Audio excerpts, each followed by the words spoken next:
Oke, kita kembali lagi dalam program e-learning ya, khususnya dengan lanjutan dari asfiksia neonatorum tadi. Jumpa lagi bersama saya, Asmaul Husna SSTMKes. Oke, baik, di sini saya mau melanjutkan dari asfiksia yang saya katakan tadi, yaitu ada etiologi ya, ada faktor dari ibu. Kita sedikit mengulang ya, yang punya tadi jangan terputus ya, sudah di mana gitu ya. Oke, di sini kita ada faktor ibu yang pertama. Nah, faktor ibu untuk etiologi dari asfiksia itu adalah preeklamsi dan eklamsi gitu ya. Preeklamsi dan eklamsi itu terjadi pada saat kehamilan. Nah, gitu ya. Preeklamsi. Nah, kemudian ya penanganannya biar tidak terjadi preeklamsi, mungkin ibunya harus jaga pola makan, minum, tidur ya. Kemudian ibunya harus sering-sering memeriksa lab penunjangnya pada saat hamil ya, boleh ke puskesmas, boleh ke bidan, boleh di pustu, boleh di mana saja yang memang bisa diperiksa gitu ya, pokoknya ke tenaga medis lah ya pastinya. Nah, kemudian di sini ada pendarahan yang abnormal. Nah, untuk pendarahan yang abnormal itu biasanya juga terjadi pada saat ibunya sedang hamil gitu ya, kemudian partus lama atau macet, kemudian demam selama persalinan, kemudian infeksi berat, kemudian kehamilan lewat waktu itu setelah 42 minggu ya. Biasanya kita menyebutkan itu apa? Post date pastinya ya kan. Nah, untuk post date yang kita sebutkan itu biasanya ya post date. Kalau dibilang setelah 42 minggu ya bingung nanti ya. Jadi kalau post date udah terkenal gitu, udah sering kita katakan. Nah, kemudian faktor bayi. Nah, bayi prematur itu adalah sebelum 37 minggu ya. Kemudian persalinan dan tindakan ya.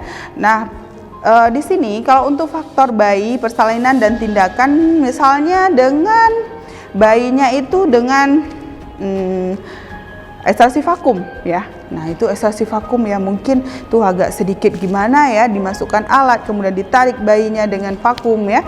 Kemudian bayi yang besar gitu ya, kelainan bawaan pada bayi, kemudian air ketuban bercampur mekonium gitu juga sama seperti itu. Jadi banyak sekali hal-hal faktor yang terjadi pada ibu dan bayi yang bisa mengakibatkan itu menjadi asfiksia pada bayi gitu ya.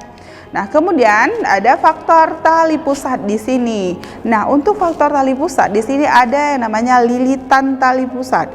Lilitan tali pusat itu biasanya di bagian kepala terjadi lilitan dan dia susah untuk bernafas, dan pada saat lahir juga dia susah ya. Mohon maaf tangan saya agak sedikit gimana karena ini adalah persalinan gitu ya. Nah, gitu. Nah, kemudian di sini pada saat terjadi lilitan ya, tali pusat di kepala, nah itu bayi akan sulit untuk lahir ya, dan kita bisa jadi kita harus ngeklaim dan kita potong di situ, baru lahir bayinya. Kenapa seperti itu gitu ya? Nah, memang harus seperti itu, kalau tidak bisa terjadi asfiksia pada bayi ya. Kemudian tali pusatnya pendek ya, tali pusat tidak panjang, tali pusatnya pendek, itu juga sama seperti itu. Kemudian simpul tali pusat. Nah, simpul tali pusat juga sama. Kemudian prolaps tali pusatnya keluar duluan ya, baru bayinya juga seperti itu. Tanda dan gejala asfiksia di sini. Nah, kita akan masuk ke tanda dan gejala asfiksia. Nah, kita tahu sama-sama ya. Yang pertama di sini tidak ada pernapasan atau megap-megap atau pernapasannya lambat, yaitu kurang dari 30 kali per menit. Kemudian di sini ada pernapasan yang tidak teratur atau dengkuran dan retraksi ataupun pelekukan dada di sini ya. Nah, kemudian di sini ada tangisannya lemah gitu ya. Nah, itu adalah salah satu dari tanda dan gejala dari asfiksia. Nah, kita tahu ya. Nah, kemudian selanjutnya itu adalah warna kulit pucat dan biru. Nah, kita kan sudah lihat ya, tadi ada tabel nilai AFGA score. Nah, di tabel nilai AFGA score itu ada dikatakan tadi yaitu kulitnya pucat dan biru ya. Kemudian tangisannya lemah. Nah, itulah dia salah satu dari tanda dan gejala dari asfiksia. Kalau untuk asfiksia kita tidak jauh-jauh dari penilaian di nilai AFGA score. Yaitu poin penting ya mungkin dalam pembahasan ini gitu.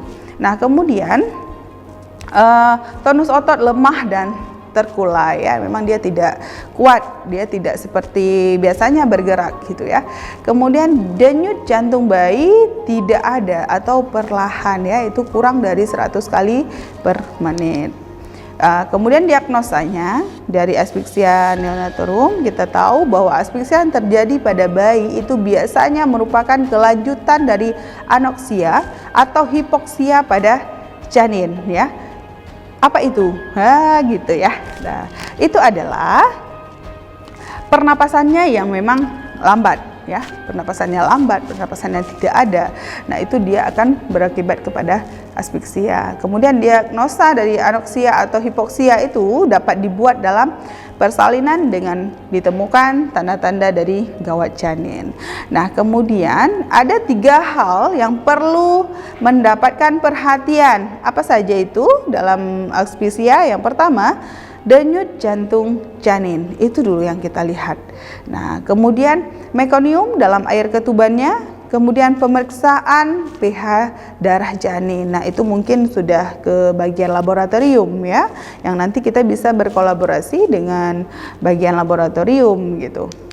Nah, kemudian penilaian pada bayi baru lahir, kita ketahui bahwa penilaian awal pada bayi segera setelah lahir itu letakkan bayi di perut ibu, itu sudah mungkin yang di rumah juga sudah pada tahu ya. Nah, kemudian harus dibersihkan dan harus dikeringkan pastinya, dan diganti tadi dengan handuk yang pertama, handuknya basah diganti dengan handuk yang kering. Kemudian tutupi tubuh bayi dengan kain atau handuk yang disiapkan sambil melakukan penilaian. Apa yang kita nilai di situ? Yang pertama yang kita nilai adalah bayinya menangis tidak kuat, gitu ya. Kemudian bernafas tidak, bernafasnya normal tidak, seperti yang saya katakan tadi di pertemuan sebelumnya gitu ya, atau megap-megap ya. Kemudian apakah bayinya lemas atau tidak gitu ya. Nah, untuk kita tahu semua ini sebenarnya perlu yang pernah saya katakan tadi, yaitu J-cup. Nah, apa itu J-cup? Jaga kehangatan, kemudian atur posisi, isap lendir, kemudian keringkan bayi, atur posisi kembali, dan penilaian lagi.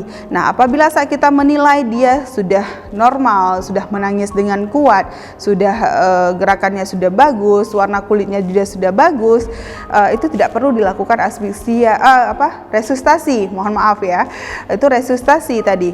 Nah, kenapa? Karena apabila bayinya pada saat kita menilai dengan sudah kita lakukan J-cup pada bayi baru lahir, tetapi bayinya tidak menangis dengan kuat, masih lemas, masih tidak seperti normal, bayi normal ya, gerakannya yang kuat gitu ya, warnanya juga masih agak-agak biru, nggak merah jambu gitu ya. Nah, itu perlu dilakukan resusitasi ya, resusitasi lebih lanjut. Nah, untuk resusitasi banyak langkah yang harus kita lakukan, yaitu ventilasi ya. Itu ventilasi itu yang kita lakukan sampai nanti apabila si bayi tidak juga menangis dengan normal, maka kita akan rujuk dia seiring dengan tetap kita melakukan ventilasi pastinya. Oke. Untuk itu terima kasih untuk pertemuan saya yang hari ini ya. Next time kita akan jumpa kembali di sesi berikutnya. Oke, saya akhiri. Assalamualaikum warahmatullahi wabarakatuh.